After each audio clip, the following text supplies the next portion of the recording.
Welcome to Jason in the Kitchen. Today we're going to be making chocolate chip cookies. We love cookies here, and this is our favorite recipe by Chef Jean Pierre.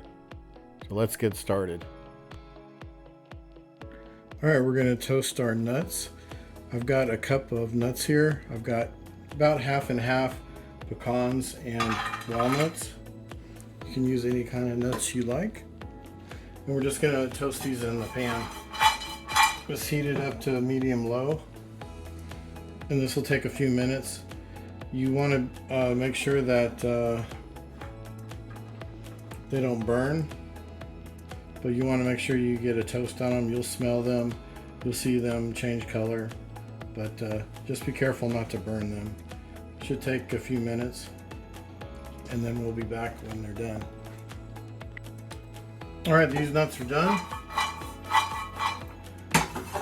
Toasted. I can smell them. They smell good. Taste good. What you're doing is you're bringing out the natural oils in the nuts, and it brings out the flavor a lot better. So I'm going to let these cool. Then I'm going to chop them up, and they'll be ready for the cookie dough. All right, so we got our ingredients ready for our chocolate chip cookies, chocolate chip cookies, ultimate chocolate chip cookies. These are our favorite from Chef Jean Pierre. So in a mixing bowl, I've got 6 ounces of soft butter. I've got 3/4 cup of dark brown sugar, 3/4 cup light brown sugar. I've got 1 whole egg with a tablespoon of vanilla or thereabouts. In the mixing bowl with the sifter, I'm going to sift together 1 cup of bread flour, 3/4 cup all-purpose flour. Got a 1/4 cup of cocoa powder, teaspoon baking powder, teaspoon baking soda. Then I've got a teaspoon of kosher salt. And then I've got a 1.5 cups of chocolate chips and 1 cup of the mixed nuts that we toasted. I chopped those up. Now use whatever chocolate chips you like. I'm using Guittard chocolate chips. They're 46%. You can mix chips. Use a semi-sweet and a bittersweet. You can mix bittersweet and milk chocolate. You can use all milk chocolate. You know, whatever you like to do. You can chop up chocolate bar, put it in there. Whatever kind of chocolate you like to use. All right, so I've got my oven heating to 325 degrees. We're going to mix together the butter and the sugars, and then when those are combined, we'll add the egg and the vanilla.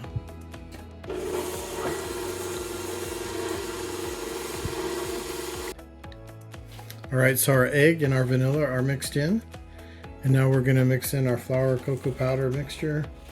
So I've got a paper plate here. You can use parchment paper, paper towel, or just scoop it in. I'm just going to put that inside.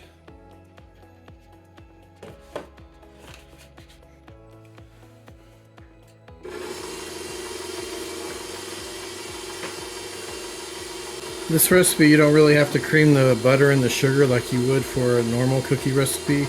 You just need to mix them together and then mix in your egg and vanilla really well.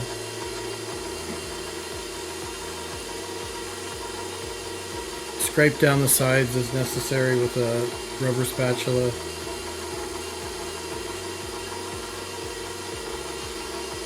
Alright, when the flour's almost mixed in, I'm going to go ahead and put in our nuts and chocolate chips. Mix those in together. So that way we don't overwork our dough.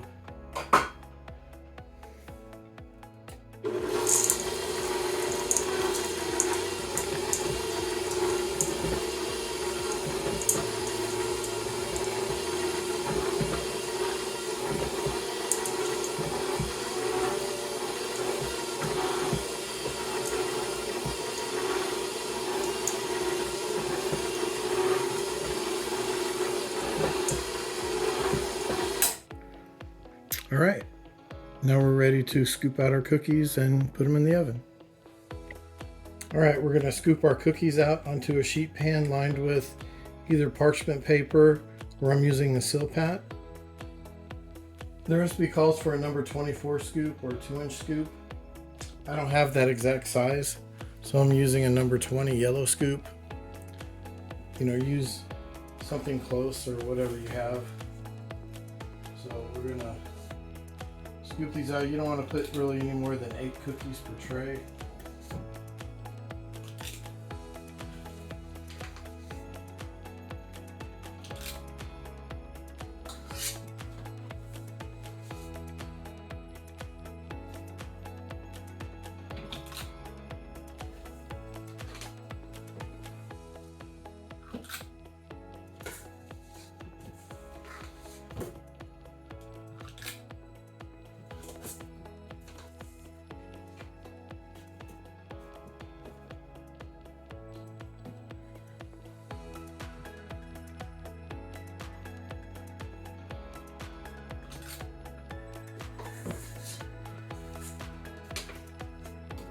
This dough smells really good.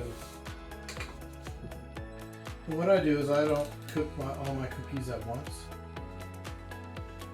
I'll cook one tray, and then what I'll do is I'll save the batter, put it in a deli container, and then whenever we want cookies, you know, this will last in the refrigerator for a few days, maybe up to a week, and you know, we can just pull out cookies and have them ready to go.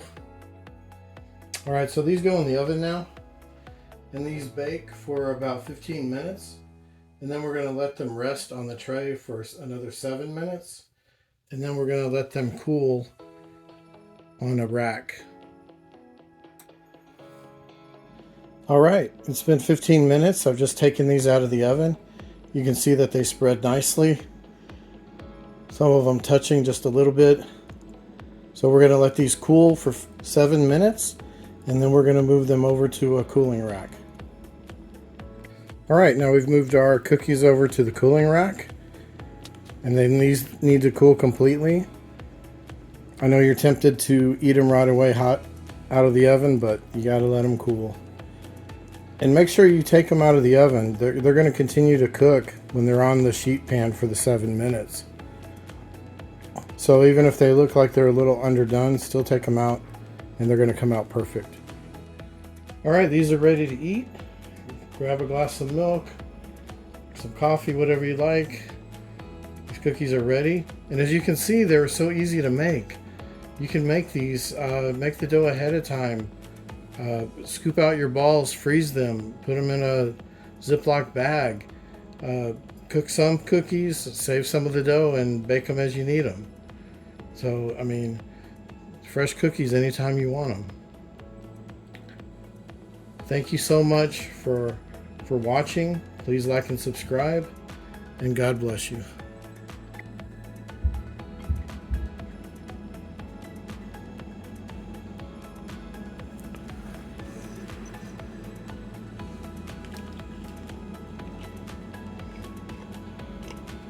Oh yeah, that's a good cookie.